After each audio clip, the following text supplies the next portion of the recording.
The ground isn't reliable anymore. Sometimes it hums under your feet like it's holding back a scream. Other times it pulses like a heartbeat in the crust, slow and confused. You walk and you're weightless for half a second before your boots slap back to the cracked asphalt, gravity returning just long enough to remind you it still decides when you fall. That's the world now, unpredictable, off balance, like everything's holding its breath and forgetting how to exhale.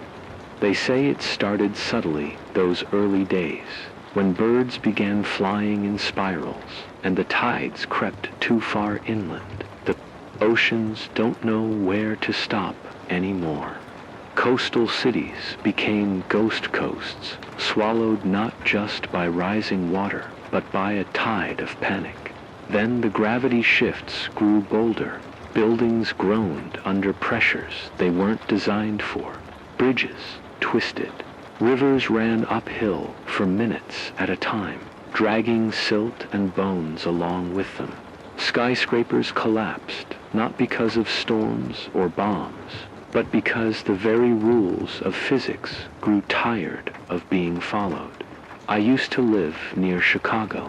That name doesn't mean much now.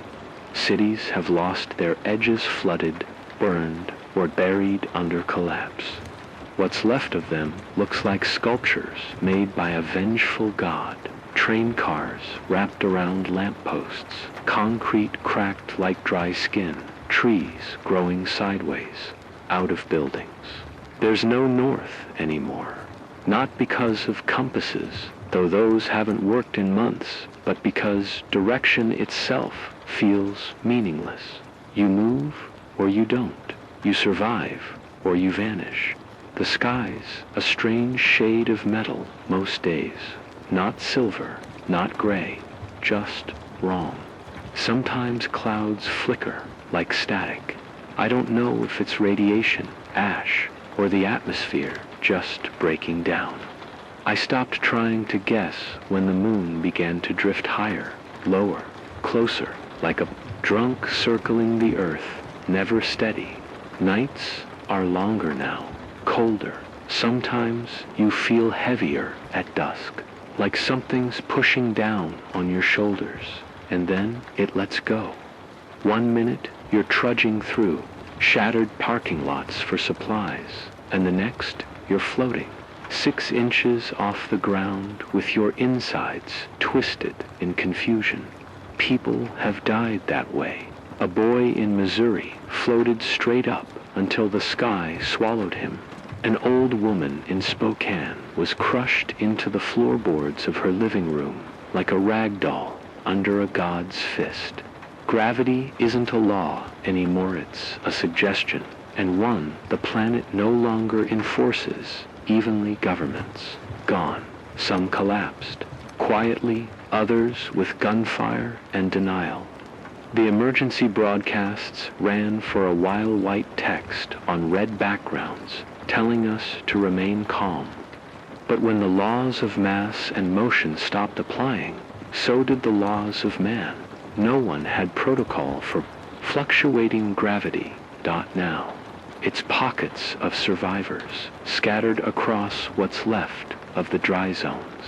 Some have radios, fewer still have power. The ones with both are rare and dangerous, or desperate, sometimes both. A group out west calls themselves the anchorites. They believe gravity is punishing us for forgetting the ground beneath us. They build altars out of lead and stone, praying to weight itself. Then there's the bone exchange near Old Salt Lake. They trade food and medicine for teas, which they bury in iron cages underground to study the shifts. No one trusts them, but people still go. People are always looking for answers. The scavengers are the worst.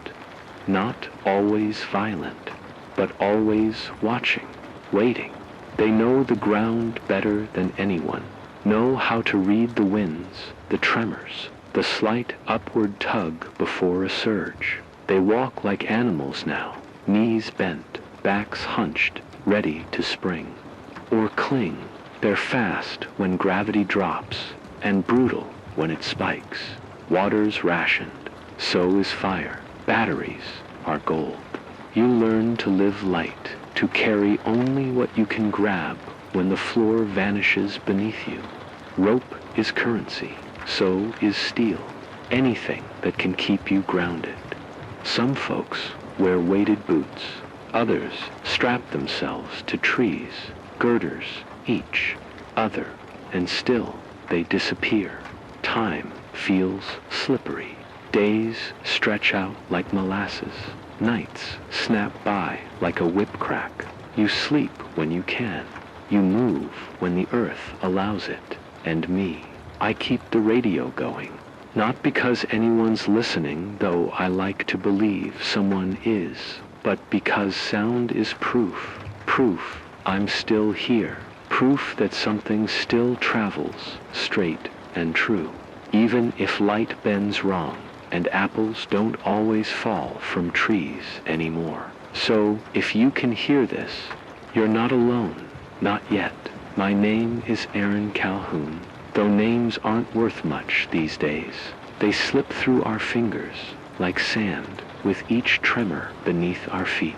I keep a record of it on a scrap of vinyl taped to the studio wall, next to the list of broadcast frequencies and the photo of my sister, last proof I had of who I once was.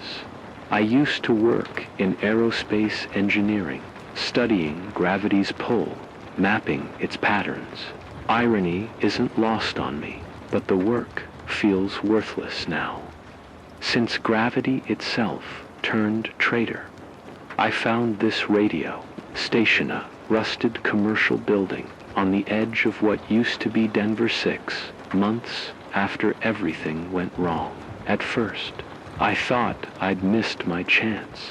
No power, bursts of static, half-melted transmitters, but there was a single generator tucked in a back room that still kicked to life if you coaxed it right.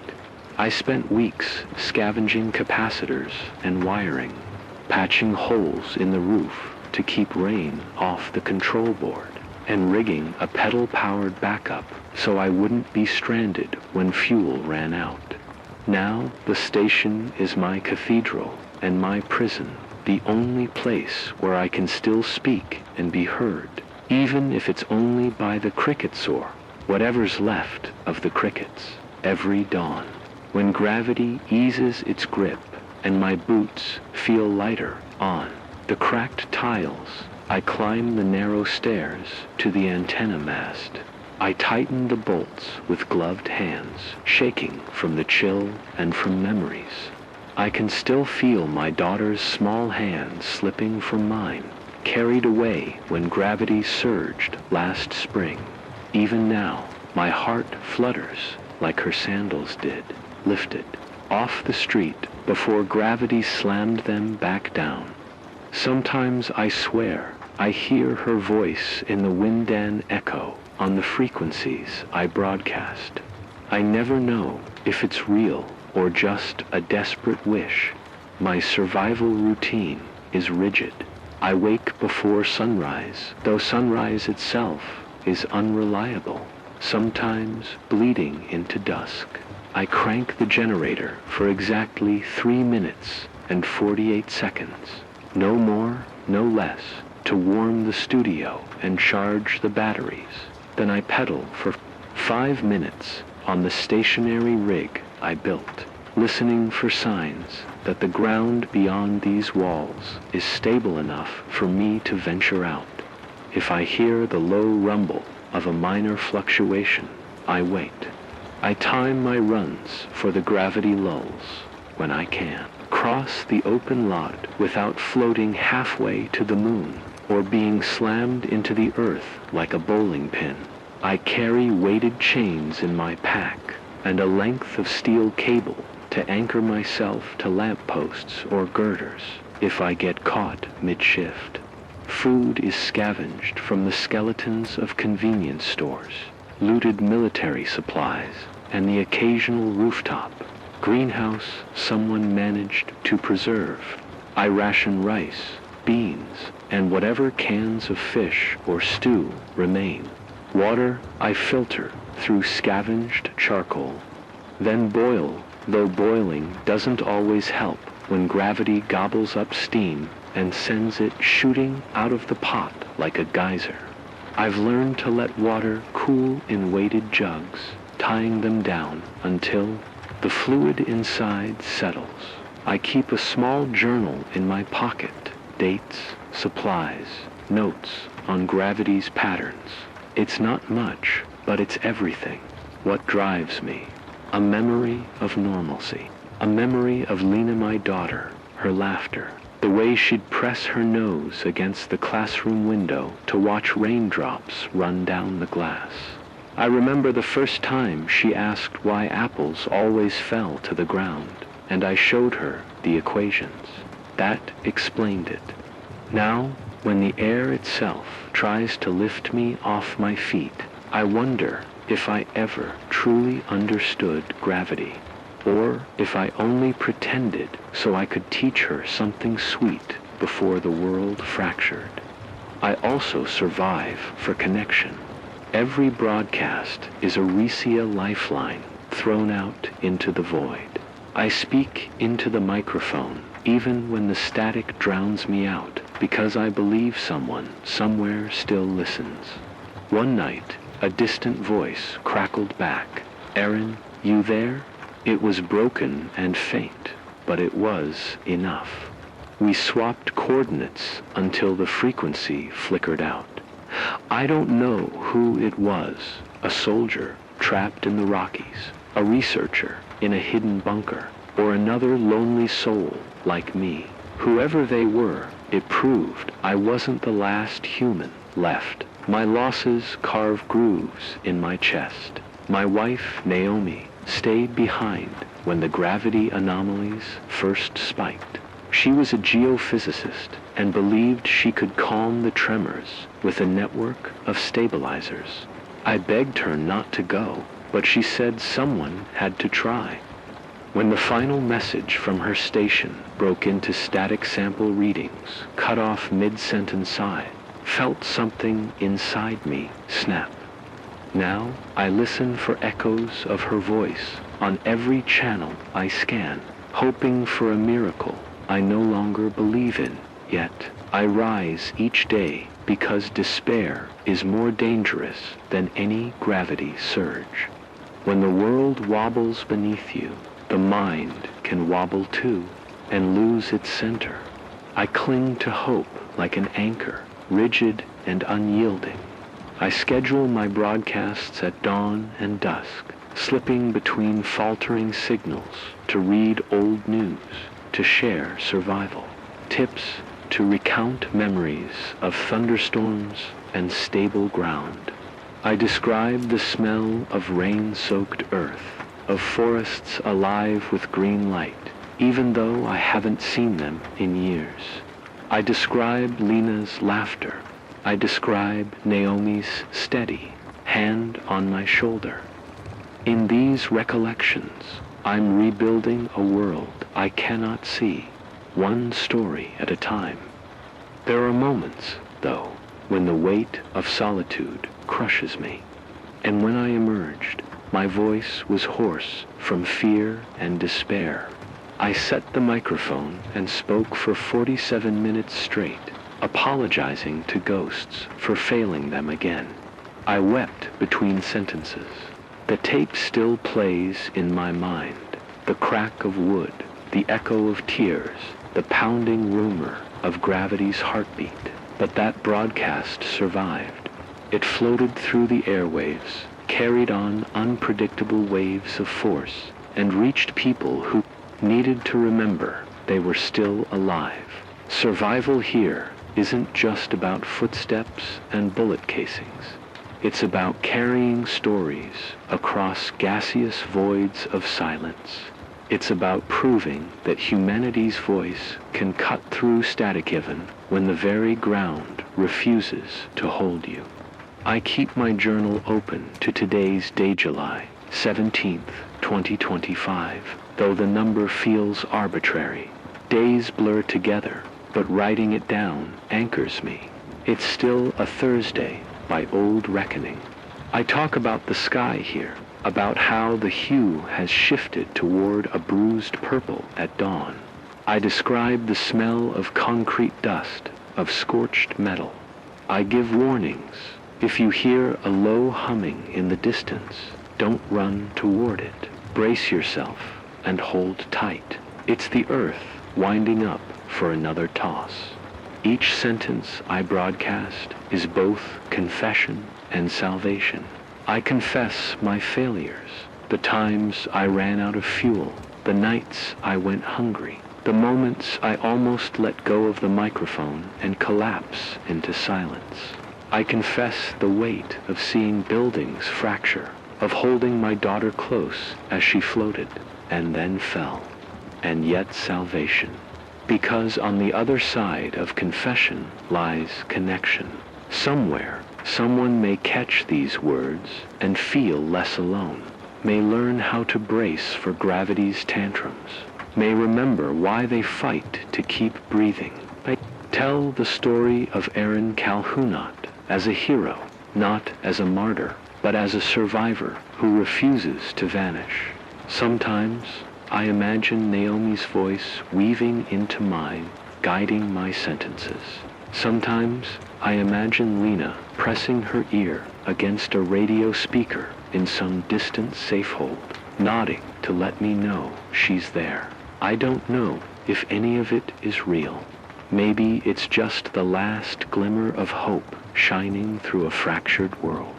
Yet I keep talking, because as long as I do, Aaron Calhoun still exists. I find reason to believe that no matter how many times the world shifts beneath us, our stories can hold us steady. The crisis began not with a thunderclap. For the first months, we consulted seismograph's old military units, scavenged from decommissioned bunkers and saw nothing but the usual aftershocks of a restless planet.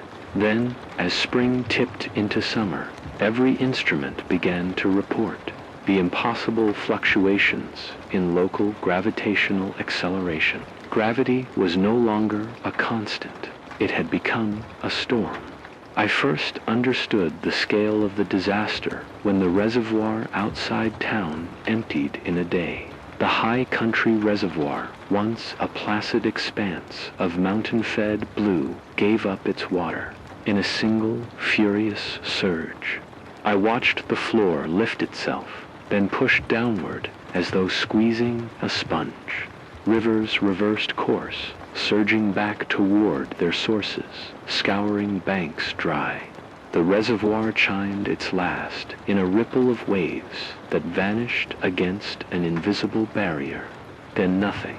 Every pipeline feeding the municipal aqueduct ruptured under shifting pressure. When gravity dropped, water pooled in pockets of air and simply floated away in bubbles. When gravity spiked, pipes imploded, collapsing like accordion folds. We lost our water supply before we even realized how precious it was. That was when cities began to starve. I'd broadcast warnings. The reservoir was precarious. Don't stay near its shores, but warnings mean nothing when the ground itself moves. One moment you're steady, the next your feet vanish and your lungs convulse in midair. People were drowning in midair. Survivors clawed at empty sky, gasping until gravity slammed them back into dry basins outside the radio stations.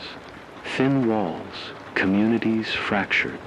In nearby Fort Collins, a militia of farmers, armed with pitchforks, rifles, and makeshift grappling hooks seized control of the water treatment plant. They claimed divine right to the remaining reserves. branding themselves the true stewards of the land. They left a single rumor on the airwaves. Anyone approaching their walls would be shot on sight. My plea for calm met a volley of gunfire across the airwaves, static punctuated by distant pops and the desperate, panicked voices of those trapped inside. Itself, the Apex Initiative. Scientists and engineers who refused to give up on reason. They huddled in a buried laboratory beneath an abandoned gold mine. Their goal, to build a gravity stabilizer. They siphoned lead, tungsten, and rare earth magnets from machined parts scavenged across the region. Semi-trailers buckled. In the highways, railroad tracks curled upward like metal serpents. Apex's calls went silent 2 weeks ago. Last transmission. We've almost realigned the field coil, but the fluctuation amplitude is growing. If we don't reverse it by the next peak, the reactor, ... then only static ... in between those. Walled enclaves, scavengers roamed. They moved in gangs of 6 to 8, wearing weighted chains across their shoulders like bandoliers. From months of near drowning and near crushing, they traded protection for scraps of food. If you lent them rope or supplies, they'd let you pass. But if you refused, they'd barrel through your door on the next spike, leaving nothing but splintered wood and bruised bodies. Weather, too, turned violent. The jet stream fractured under shifting mass distributions. Winds screamed down the Rockies, funneling into Colorado's high plains with hurricane force. Tornado-like vortices of dust and gravel carved channels through farmsteads. I still have the recording of one such storm. A low-frequency howl, then a wall of debris slamming into a farmhouse, followed by terrified shouting and a final, crushing silence. That track loops in my head when I sleep, reminding me that the elements themselves have grown sentient, angry, and unpredictable. Temperature extremes widened. The sky's metal hue means the ozone layer is gone, replaced by a haze of metallic particulates from city fires and exploded power plants. Summer days spike past 120 degrees Fahrenheit. Asphalt bleaches to white. Nights hover near freezing as heat radiates back into a sky too thin to trap warmth. The human body struggles to adapt. Sunstroke and hypothermia take turns killing those who wander unprepared. Thermometers, once simple mercury columns, shatter under gravity spikes. Mercury beads dancing upward in irregular arcs. Food supplies dwindled faster than expected. The hydroponic greenhouse on the station roof thrived at first. Tomatoes, lettuce, a few herbs, but gravity's tantrums demolished the nutrient pumps. Roots floated free, slapping against the glass like fish against a tank. Everything wilted under the shock. I salvaged what I could, jars of pesto and pickled beans, but the shelf life is finite. Rice and beans have shelf life measured in years, but they taste like ash in your mouth. Supplies in abandoned grocery stores rot. Cans bulge or warp under pressure shifts, bursting when you least expect it. Fresh meat is a luxury no one can afford. Wild game flees the open plains, sensing the instability beneath its own feet. Every morning, I post a list of mobile water handling units spotted on freight trucks north of town. Every evening, I update it with losses. Truck overturned in surge water lost to ground fissure. Crew evacuated. I track the airflow patterns, the gravitational gradients, the wind maps. I post coordinates for safe corridors. I explain the science, how gravity's local acceleration G, hay, has swung between 0.2 grams and 2.5 grams in under 10 seconds. How that spikes internal organ pressure, how sudden drops starve the bloodstream. I described the pattern. Surges coincide with solar flares interacting with the fractured magnetosphere, pressure waves in Earth's core. I cite equations I once taught. Delta F equals mpg, delta P equals rho, delta G, H. It helps sometimes stations further off. Pick it up and repeat it, and maybe someone with training can use the data. But science moves slower than panic. Survival gets harder each day because the variables multiply. Gravity surges break equipment that until yesterday we relied on. Fuel. 4 generators leaks out gas lines torn by tremors. Solar panels, once a lifeline, twist and bend under midday spikes, glass shards glinting uselessly in the sun. Batteries fracture internally. Acid leaks when the metal casing gives, and the generator itself fits, a fragile beast. One loose bolt, one deformed bearing, and the whole thing grinds to a halt. Then the silence sets in. The hum goes away. The lights flicker. The radio goes quiet. Communications falter. I keep a log of distant stations, but most fall off the list after a week. Voices drop out mid-sentence. The most hopeful messages, the ones promising safe camps or fresh water often, turn out to be traps. The blue spring oasis south of Pueblo wired a siren, promising clean aquifer water. When survivors arrived, they found a labyrinth of underground caverns with no exit. The operators demanded tribute food, fuel, radios to guide you back out. Some never returned. Limits on resources make cooperation a gamble. I broadcast appeals, share fuel, pool water, barter skills. But fear eats cooperation from the inside out. Raiders lie in wait at the edges of alliances, tipping gravity surges in your favor before they strike, then letting the world crush you. They use weighted explosives, bricks rigged to small charges to create localized spikes, trapping caravans mid-route. They know gravity's patterns better than we do. At night, I speak into the microphone with urgency. Tonight, prepare for a surge around 020 hours. Tie yourselves down, secure your generators, anchor your water jugs. If you hear a humming in your chest, that means G is dropping.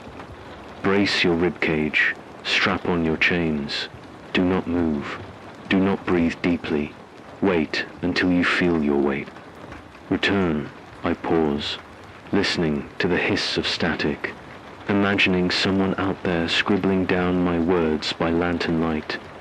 Then I add, we survive by science, by caution, and by sharing what little we have left. Actionable advice spills out in precise bullet points. Anchoring techniques use steel cables tied to structural beams to arrest mid-surge floating. Weight belts, loop chain links through belt buckles to add 10 to 20 pounds of dead weight. Hammocks are deadly. Suspend survivors close to the ground only no more than 6 feet up. Water harvesting collect condensation during low-G events. Use sloped metal sheets angled to funnel droplets into jugs. During spikes, small puddles seal into pressurized pockets. Stab them with care, release slowly. Boiling only works in consistent gravity. If you see steam escaping in blasts, let the vessel cool before opening. Energy conservation run generators. At partial load 60% to prevent mechanical stress when gravity pulses. Solar panels should remain flat to minimize wind shear. Never angle above 15. Lead bulbs, heavier than incandescent, yes, but they survive longer under jolts. Medical precautions monitor blood pressure. Every surge cyclosystolic spikes can burst vessels. Secure stretchers horizontally. Avoid elevation changes when transporting the injured. Keep clotting agents on hand. Gravity spikes worsen internal bleeding. Travel protocol: only move during forecasted amplitude windows, gravity windows. Use pulse counting. Device is primitive but effective. A pendulum that measures G via oscillation frequency. Caravan formation. Scouts with weighted boots lead.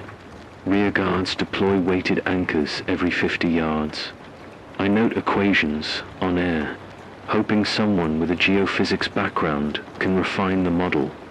GT approximately equals G plus sigma A sine omega T plus phi, where A are amplitudes, omega frequencies tied to core oscillations. Phi phase shifts triggered by solar interactions. But even the clearest math can't spare a life when a surge hits unexpectedly. Every broadcast ends with a warning and a plea. Guard your body, guard each other, and guard your hope. Hope is fragile, but it's the only seal strong enough to hold back the void. I tell stories of raw courage, of medics who strapped themselves to the ground to pull patients free, of engineers who rebuilt. Water pumps amid crackling wires, of families who shared what little they had. I recount each triumph in blunt detail, because even a single can of beans shared across a ravaged valley can become legend. Legends spread faster than bullets, and they burn brighter than the midday sun. When gravity turns monstrous, we fight. Not just for survival, but for memory of a stable world, of steady footsteps, of knowing that when you drop something, it will hit the ground. I fight through this microphone to preserve those memories in the airwaves, hoping they'll anchor someone, somewhere, through the next crisis. Because the greatest disaster isn't gravity surging or water vanishing, it's losing the thread of our humanity, and as long as I can speak, I'll weave that thread back into the fraying tapestry of our world one broadcast at a time. I'm running low on fuel again.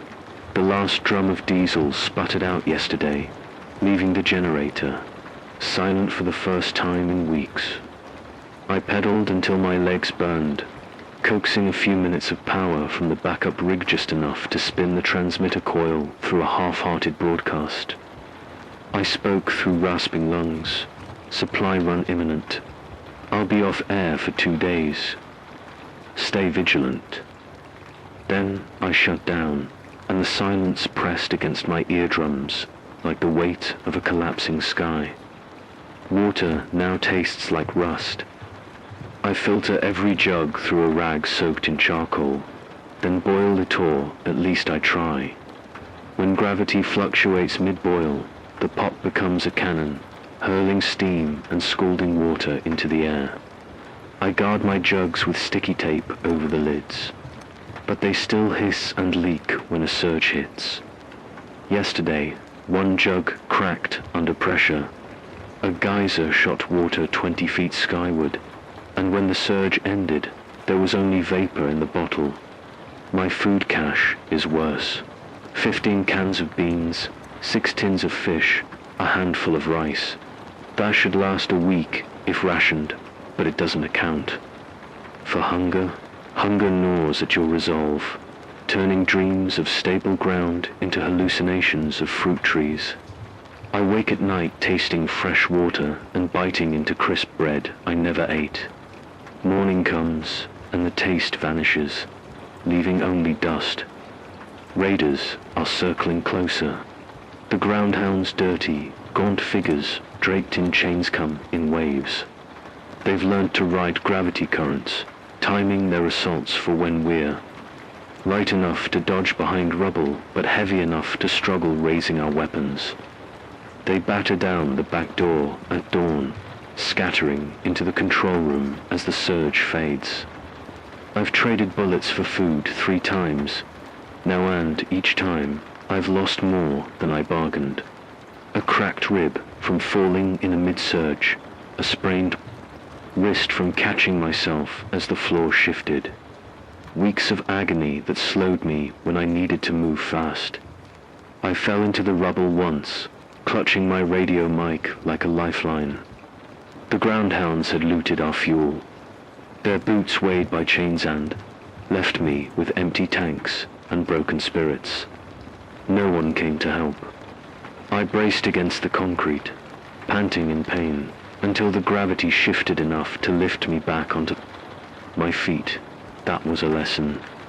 Trust no one who wears chains thicker than heart. Trust has become a luxury, yet I keep hoping. Last night, a fragment of transmission spat through the static.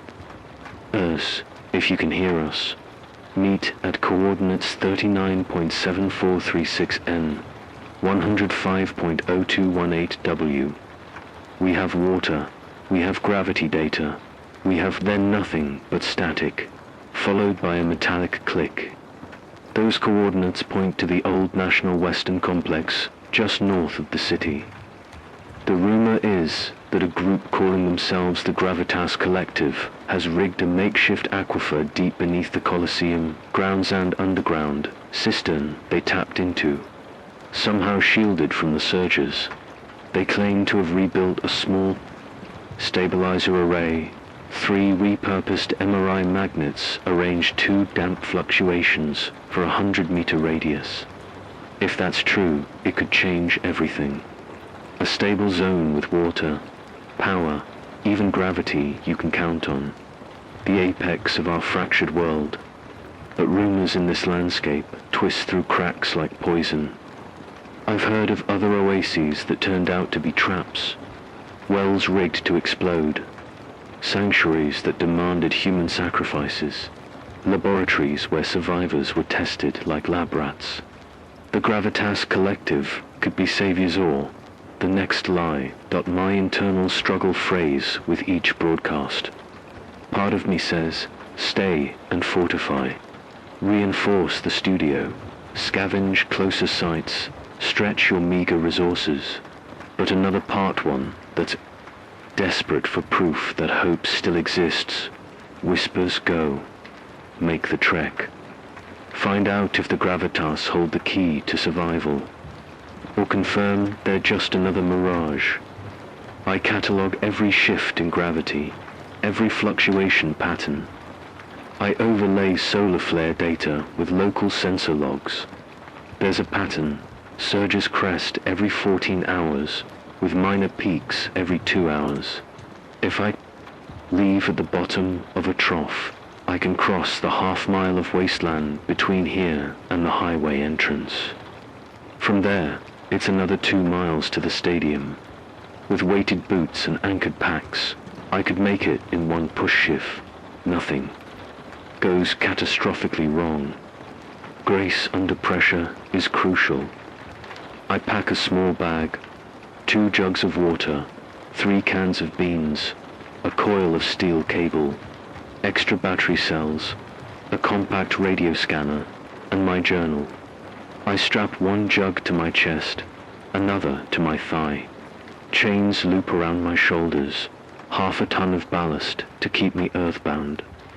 A pendant with my daughter's photo hangs under my jacket, close to my heart. It's weightless at times, then suddenly heavy depending on how gravity feels. I close my eyes and let its constant presence remind me why I endure at first light well. At the clearest moment in the dawn Sequoia slip out. The studio door groans on its rusted hinges, complaining like a dying beast.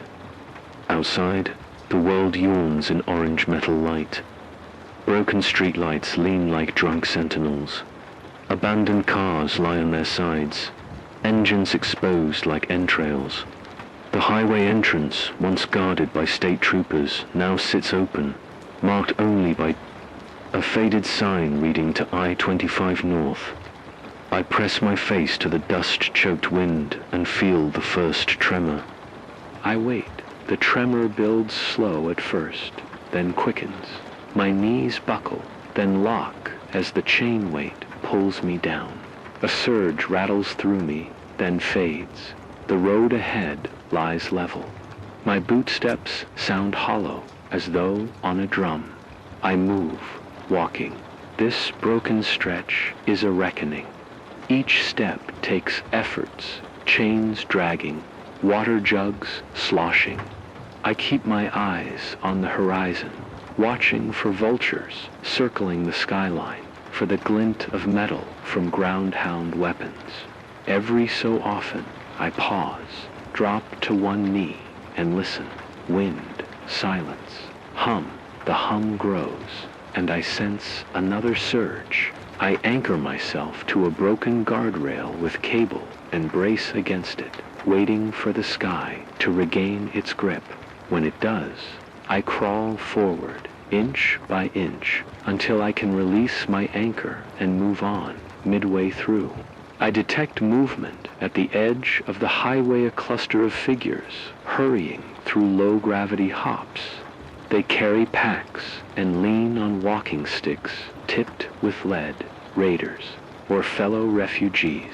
I lift my hand in a half-wave, a sign of truce. They pause, study me, then tuck behind a semi-trailer shell. I do the same.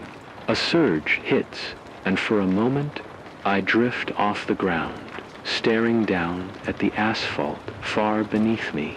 Panic grips my chest, no anchor, no contact with earth. Then gravity snaps back, and I slap the ground hard, breath wrenching from my lungs. When the world steadies, the figures emerge, 4 of them, slender and wary. They nod at my another, sign of Trusand, hold up makeshift ID tags, pieces of metal stamped with the letters G. Co., the Gravitas Collective. My heart races.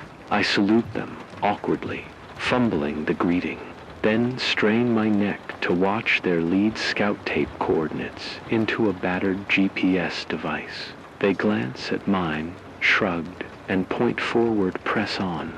They'll show the way the last mile I follow. It's surreal, 4 shadows drifting across the asphalt, looking more at home in low gravity than I feel. 2 ground hounds flank behind, us eyeing the travelers with suspicion. I clutch my cable and water jug, ready for the worst yet, also trembling with hope.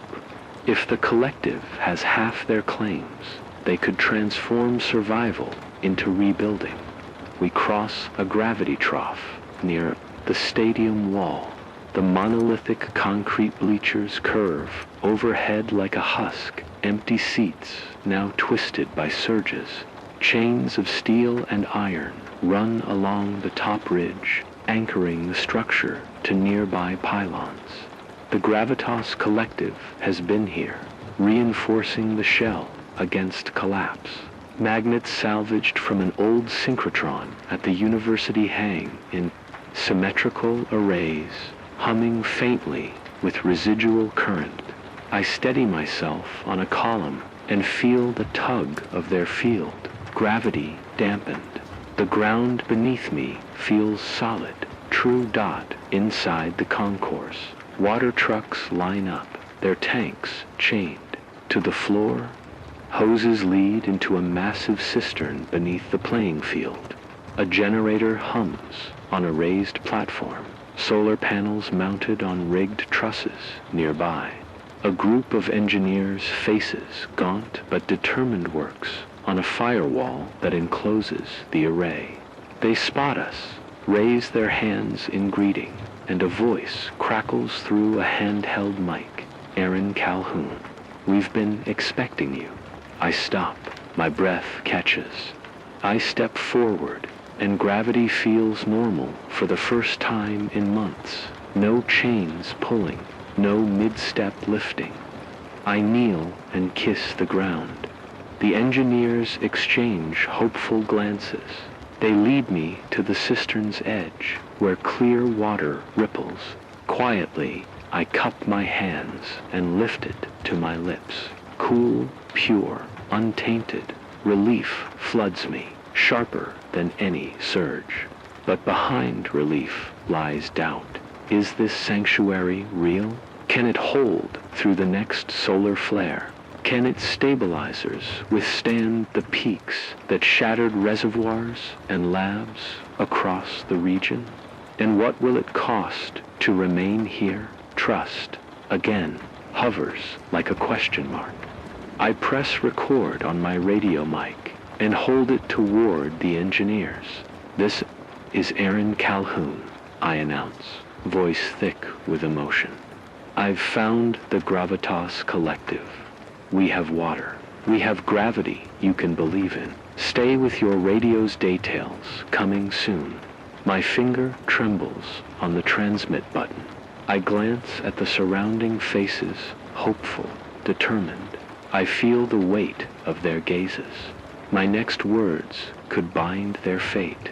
But first, I kneel again, submerge my face in the water, and let the taste anchor me. Then I rise and speak, fully caught between caution and conviction. Let's rebuild. The alarm blared through the station's speakers before I even felt the first tremor.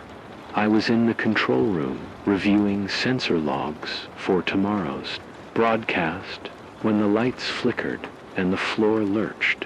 I hit the big red button, switching to emergency power. But the hum of the backup generator was drowned by the sirens keening. I grabbed the microphone. Gravity, surgeon, expected, magnitude. Brace and hold on, then panic. I dashed up the stairs to the antenna mast, boots pounding against the rusted stairwell. The Gravitas Collective stabilizer coils hummed overhead. Faint blue arcs dancing between magnet poles. Their lead engineer, Mara, was already there. Eyes narrowed against the electric glare. It's worse than forecast, she shouted over the clamor. We're tracking a spike, this time peak, calculated at 4.2 grams. It's never exceeded 2.8 before. My heart froze. At 2.8 grams, steel beams bent. At 3 grams, organs rupture. At 4 grams, 4 grams is a god's fist. Shut it down, I yelled. Shut the stabilizer. Let it collapse before it tears itself apart. But Mara shook her head, fingers dancing over the control panel. If we shut it down now, the channel between this field and the outside surge will act like a conduit. It'll amplify, not dampen. You'll see 6 grams more. We need to ride it, I echoed, voice cracking.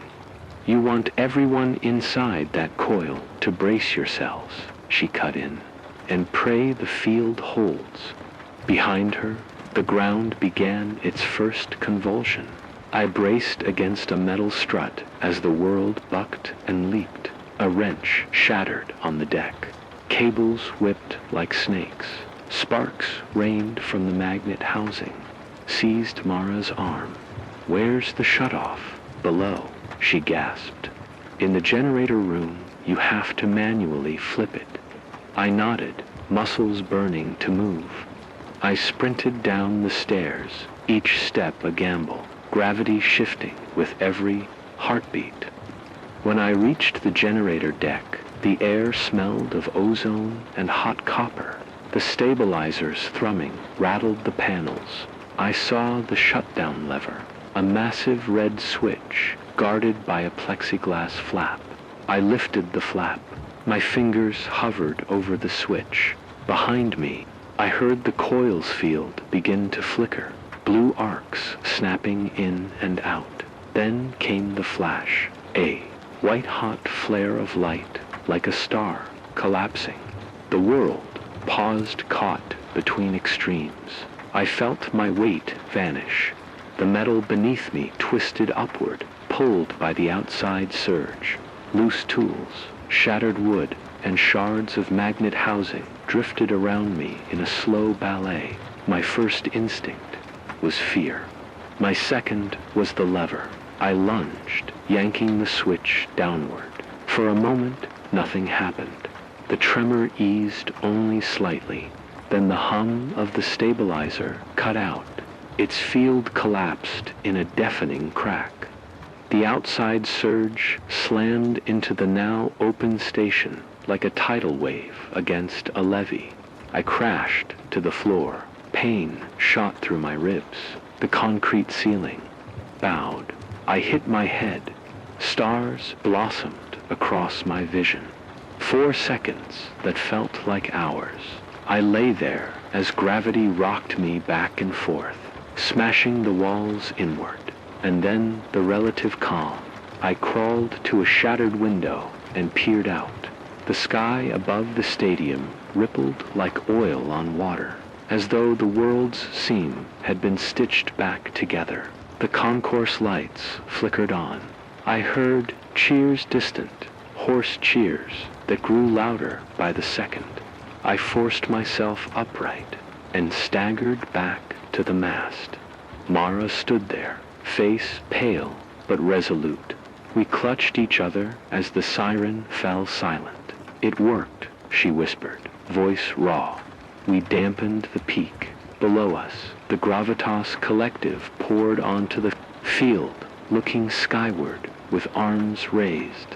Water trucks rolled toward the opening in the bleachers. Engineers unbolted valves on the cistern. Somewhere, someone dared to sing an old folk song about steady ground and steadfast hearts.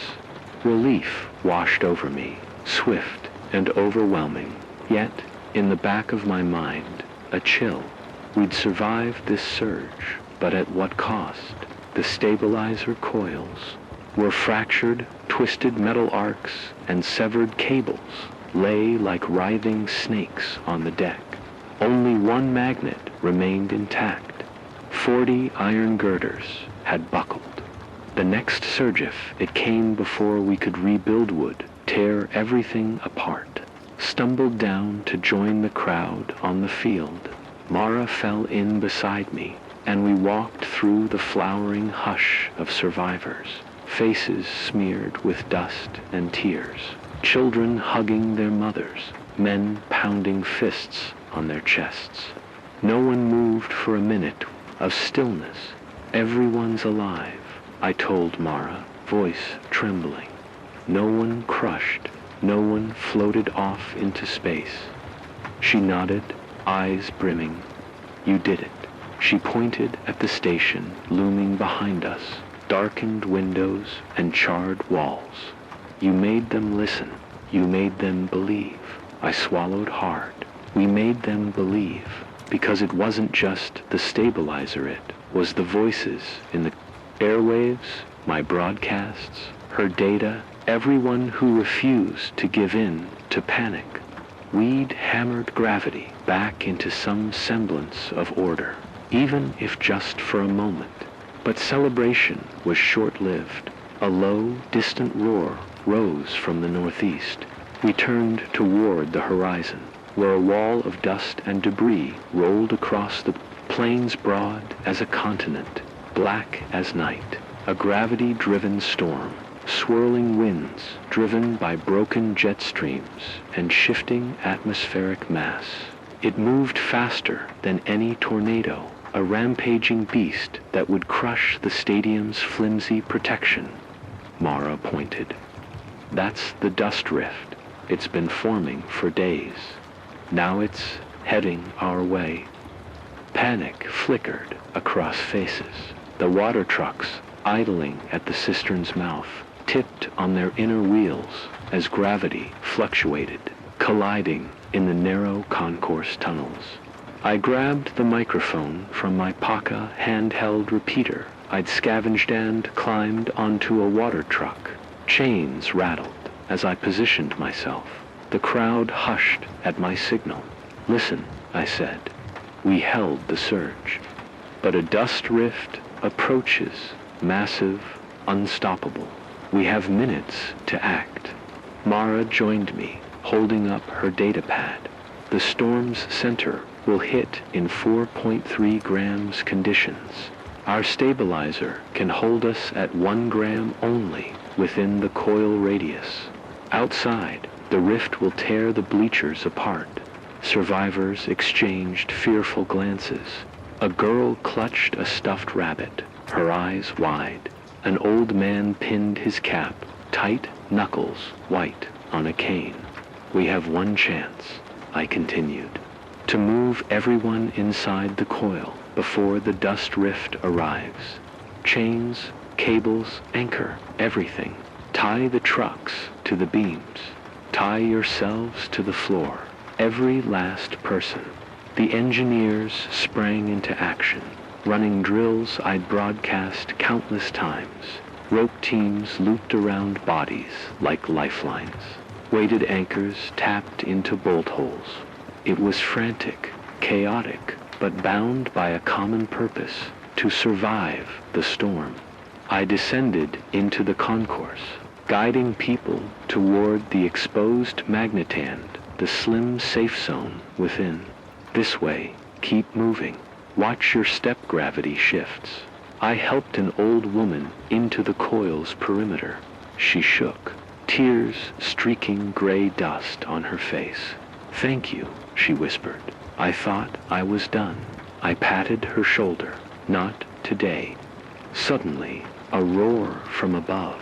A loud crash as half the stadium's upper deck gave way to the rift's outer edge. Debris rained down, bouncing off the stabilizer field like pebbles on a force shield. Panic threatened to blaze across the crowd. I climbed back onto the truck, voice rising above the cacophony. Anchor on 3.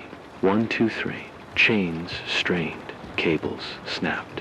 People gripped each other's hands.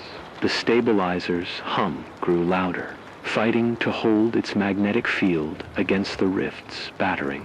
Then came the storm, a blast of wind like a runaway freight train.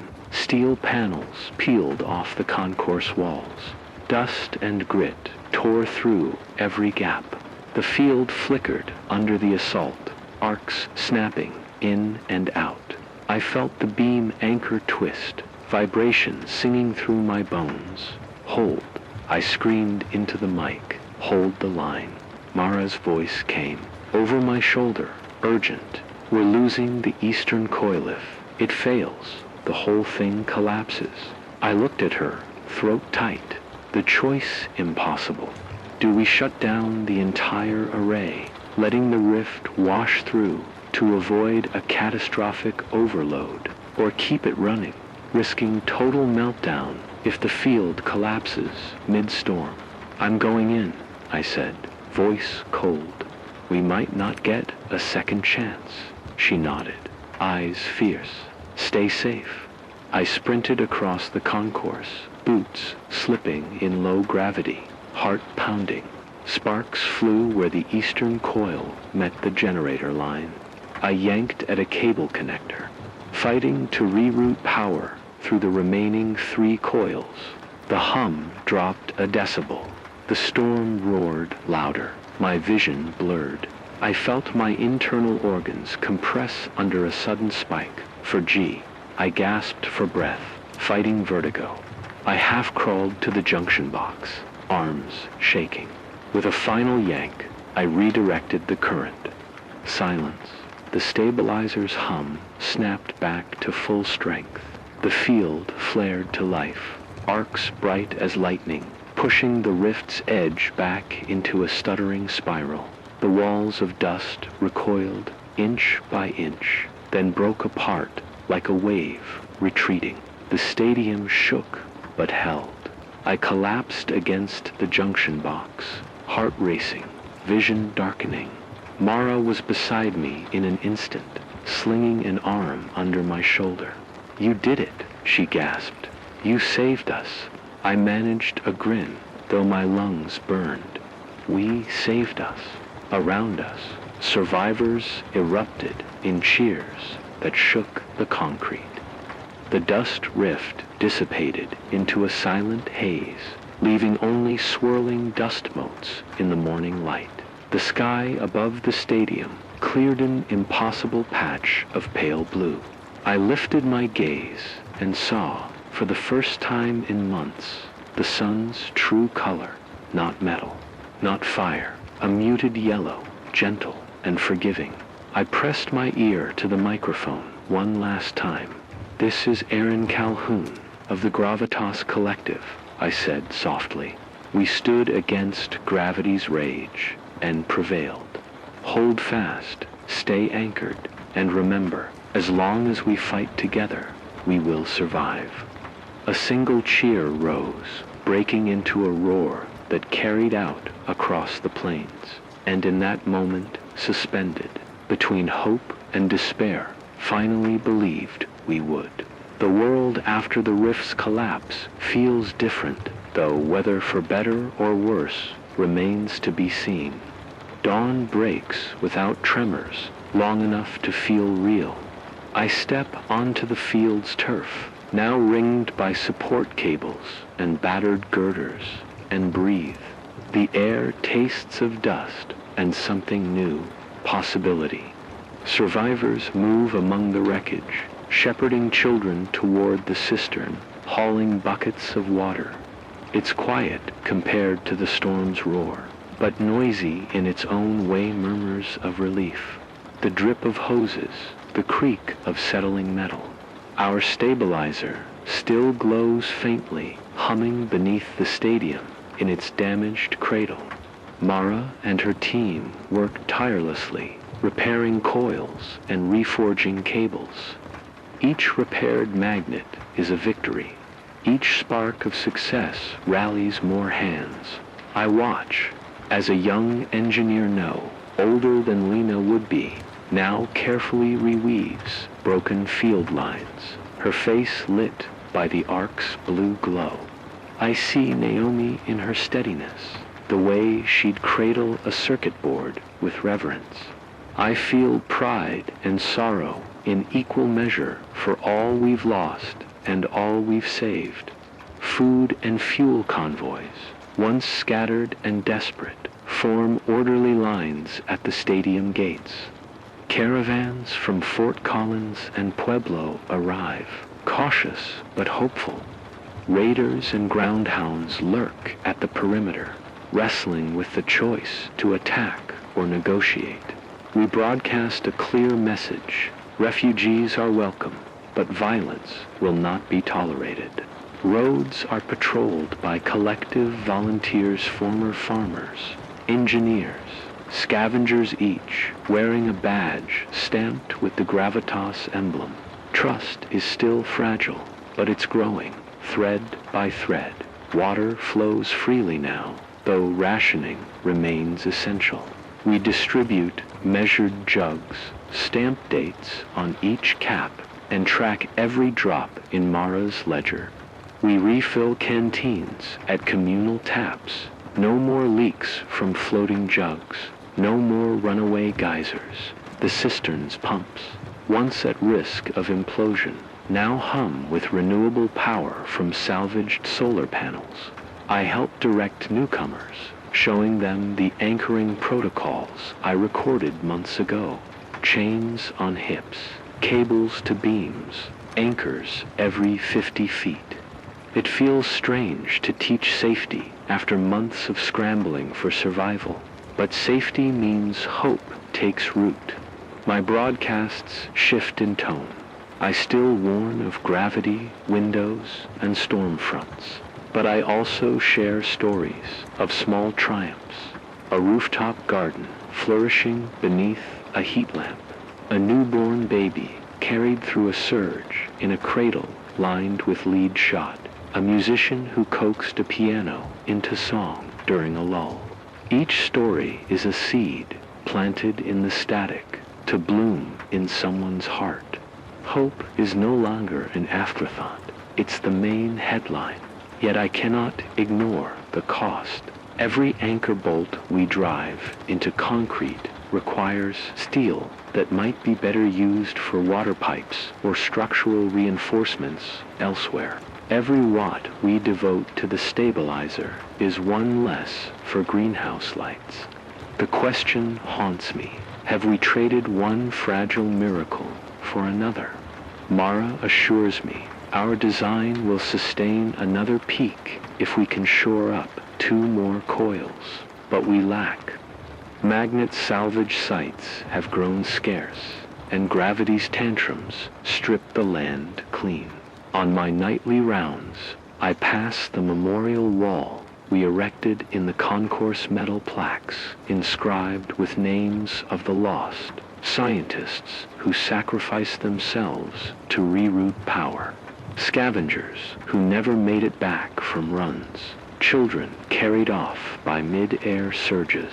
I press my hand against the cool metal, tracing the letters of Naomi's name. I leave a coil of steel cable at her plaque, a silent promise that I carry her weight, always. The environment itself refuses to rest. Though the rift has passed, gravity remains a fickle companion. Minor tremors flicker through the stabilizer's field lines every few hours. We've grown better at predicting them, but they still catch us off guard. Wildflowers bloom in patches of unbroken soil near the stadium's edge lupin and yarrow. Stubborn survivors, but the land beyond remains scarred. Fissures in asphalt, dead trees leaning at impossible angles, shallow sinkholes that open and close like hungry mouths. Birdsong echoes through the concourse for the first time in months. A single meadowlark flits across the field, its wings barely lifting it a foot off the ground before gravity reasserts itself. People stop to watch, as though seeing life for the first time. The melody is thin, broken by static in my mind, but it grows clearer each day. I record it on my handheld and play it back during broadcasts, a reminder that another world persists beyond our walls, internally. I feel both lighter and heavier. Lighter because I no longer bear the constant fear of immediate collapse. I can sleep more than a few hours at a stretch. Heavier because hope demands responsibility. I am no longer just Aaron Calhoun, sole voice in the static. I am a de facto leader, a conduit between engineers, farmers, scavengers, and the wider world beyond the stadium. My decisions carry weight: how to allocate supplies, when to send convoys, which alliances to pursue. The burden is a new form of gravity pressing on my chest. Sometimes, in the quiet before sleep, I dream of stepping off the field, of bowling down the aisle of an empty street with steady footsteps, of touching a tree bark that doesn't twist under my palm. I dream of laughter untinged by fear, of raindrops that fall without vanishing. When I wake, I replay those dreams on my broadcasts, a bedtime story for those too young to remember the old world. I end each transmission with a simple refrain: steady ground awaits us all. The Gravitas Collective has plans to expand the stabilizer network to more arrays at the city's edge. One near the riverbed, another atop a hill overlooking the plains. Each new node will lengthen our reach, dampening more of the rogue surges. Recruitment drives send small teams outward engineers, walking cross-country with toolkits, scouts with gravity pulse detectors. They'll face danger, yes, but they carry the promise of safer corridors, of reconnection between fractured communities. In these days of rebuilding, I reflect on who I was before the world broke. A scientist seeking to understand gravity's subtleties, a father reading bedtime stories, a man confident in the laws of physics. Now, those laws are lessons, reminders that nothing is permanent. I've found myself forging new equations in the dirty equations of human will, of collective courage, of stories broadcast through emptiness. These laws hold the world together, even when gravity cannot. The environmental scars will not heal overnight. The sky remains a patchy metal gray, the ozone still thin, the jet streams broken. But every repaired coil, every new well, every borrowed moment of stability is a step toward recovery. Seedlings planted in the concourse's greenhouses grow stronger each day, their roots no longer flung upward by surges. They promise food, shade, and a reminder that life endures. When I step to the microphone tonight, I'll speak less of crisis and more of community. I'll name the new recruits, thank the convoy drivers, introduce the families settling in. Read letters from children who believe in a future, again letters that ask when gravity will learn its lesson, when the world will remember what it means to be steady. I won't lie. I'll say we still have work to do, that tomorrow might bring another surge. But I'll also say this, we are ready, because the aftermath has taught me that hope isn't a bomb-it's, a blade. It cuts away despair, but it also demands action. It forces us to build, to repair, to trust, and to risk. And in that cutting, it shapes us. It transforms us from solitary voices in the void into a Corussa network of living beings who anchor each other, defying the chaos beneath our feet. I place a hand on the studio wall where Lena's photo still hangs next to the crank generator and the list of broadcast frequencies. My daughter's smile seems brighter tonight. I close my eyes and whisper, "We're steady now, sweetheart. We're steady." Outside, the night breeze stirs the stabilizer's coils, and a low hum answers Baka promise carried on the fragile airwaves. It's been a week since the dust rift collapsed against our stabilizer. I still wake before dawn, listening for tremors that never come. The stadium is quiet, now its hull groaning only with the settling of repaired girders, not the fury of surges. Night falls with a hush I once thought extinct. Crickets sing in the concourse, their chirps steady and reassuring. I pause in the control room and press my palm to the microphone, feeling its smooth metal beneath calloused fingers. I wonder, have we earned this lull, or is it only the calm before another storm? Hope is fragile. I remind myself of that every day when I step out onto the field and see the rows of seedlings in their greenhouses, basil and kale and watermelon vines trained along cables. Yesterday, Mara told me the first watermelons had split open under a minor surge, sugar spilling onto the soil. We gathered the fruit and tasted sweetness for the first time in months. It was a small victory, nature persevering even when the world turns upside down. We shared the slices with everyone who could hand them out, engineers with soot-streaked faces, children whose laughter still sounded clipped, scavengers who'd laid down their chains at the gate. For a few breaths, we forgot fear. Still, I know survival is not a destination. It's a path we walk every day. The magnet array has kept us safe this week, but repairs strain our resources. 2 of the 4 coils need realignment. Corrosion eats. At the bolts we cannibalized from abandoned power plants. Mara's team rigs temporary bracings under flickering lights. Our solar panels generate enough current for essential systems, but fog and dust storms darken the sky unpredictably. We guard every watt, ration every amp. If the next peak comes before we finish, we could lose everything. Out there, the world is still wounded, The sky remains mottled with metallic haze. The jet stream hasn't mended.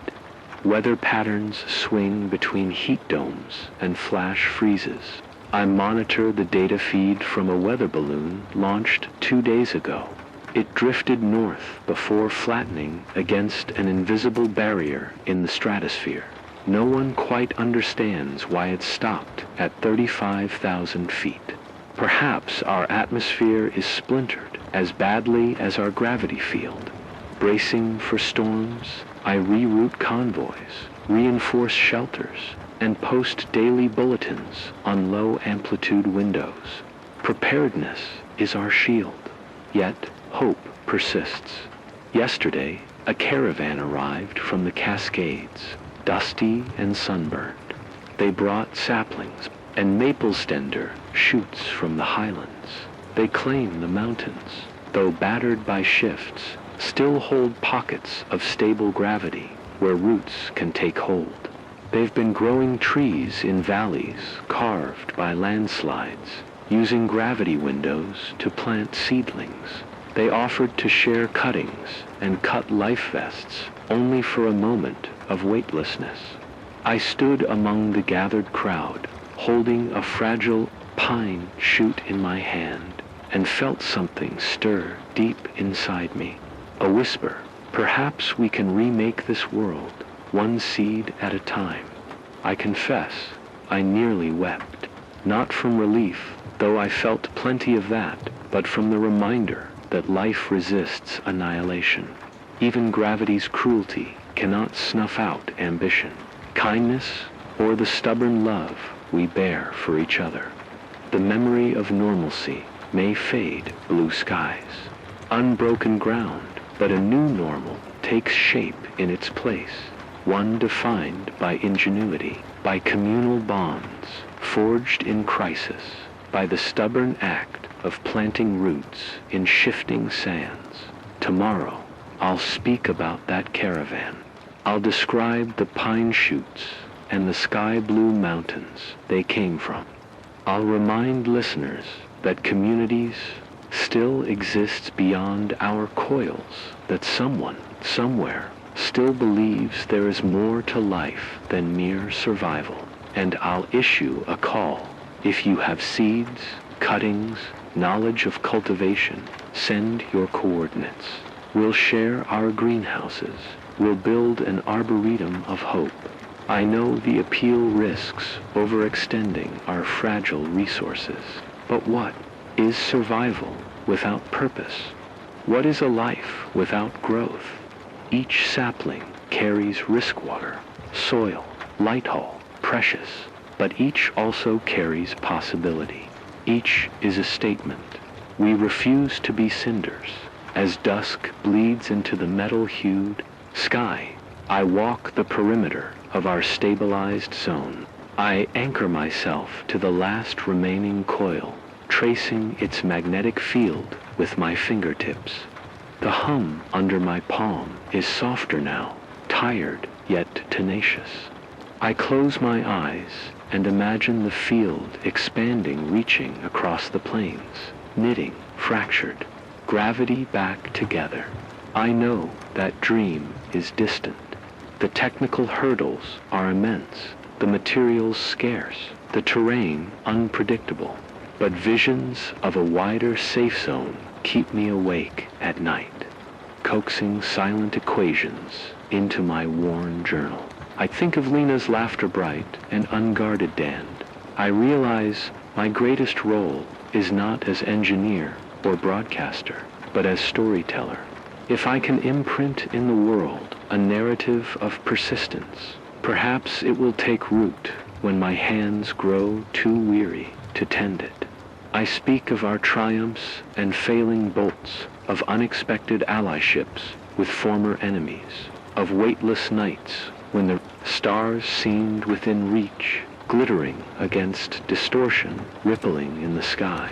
I record each moment, so no one forgets that humans endured, even when the fabric of nature frayed. Tonight, before I close the broadcast, I will say this: I don't know what tomorrow holds, I don't know if our coils will endure another surge, or if the cascade trees will root in our greenhouses. I don't know if the spark of hope we've kindled here will light other hearts in the wastelands beyond these walls. But I do know this: our story continues. We will tend to fragile seedlings and fragile alliances. We will share our water, share our science, and share our scars. The world might no longer obey the old rules, but we still obey a higher law, the law of life. So stay anchored, stay curious, and above all, stay human. As long as we breathe, we have a chance. I lift my hand from the microphone and let silence stretch no tremors, no static, only the faint hush of survivors preparing for another night beneath a capricious sky. And in that moment, I believe we have found a foothold, not just on the earth, but in each other's resolve, not just in gravity's pull, but in the pull of hope itself, fragile, yes, but real, because we are still here, and as long as we're here, we have a chance.